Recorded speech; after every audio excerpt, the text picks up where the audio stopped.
Okay, let's solve an inequality, and here's the problem I'm posing.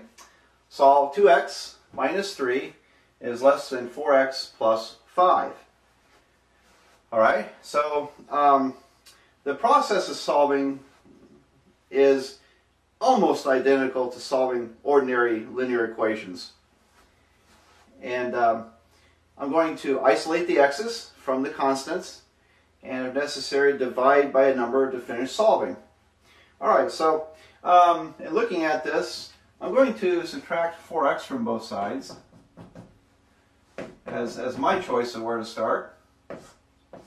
And remember we said earlier, the adding or subtracting a number or a quantity to an inequality does not change the inequality symbol. And so adding or subtracting has no effect on this less than in this problem. So it stays less than. So when I add down here, or subtract down, 2x minus 4x is negative 2x minus 3 is less than 5. Okay, so that's a pretty routine step. What would you do next? Probably add 3 to both sides. So we add 3 to both sides, and again, adding a number or subtracting a number does not alter the inequality. So this gives us negative 2x is less than 8. And now what? Well, here comes the moment of truth. Are you going to remember the rules correctly or not? To solve this problem, I need to divide by negative 2. So I'm going to divide both sides by negative 2.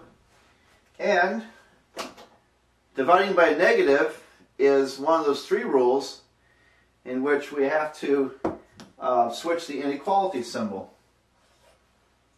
So dividing by negative means we're going to switch the less than to a greater than. Okay, so all this cancels out, leaving x, and x is now greater than negative 4. So there's the initial solution to our problem. Now I'm going to ask you to also, and instructions will always say on your test, to also represent the solution on a number line and with interval notation. So let me go ahead and do that. So x is greater than negative 4. I shade to the right side.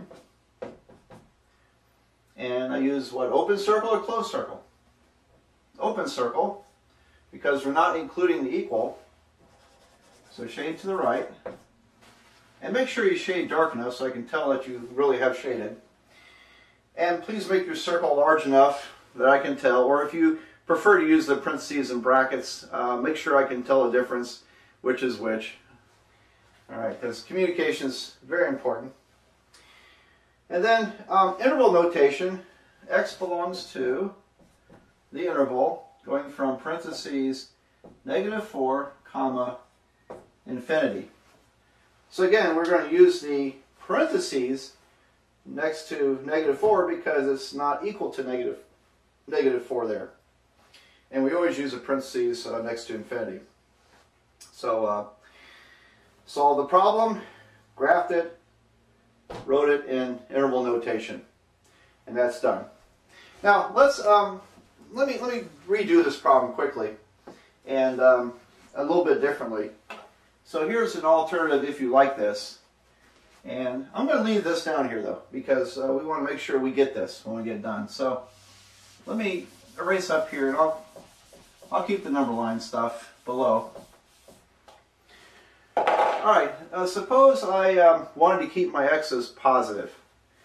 Alright, so in that case, you might think, well, why don't we subtract 2x from both sides? Okay, and that's perfectly fine. So it cancels x on the left side. We bring down the negative 3.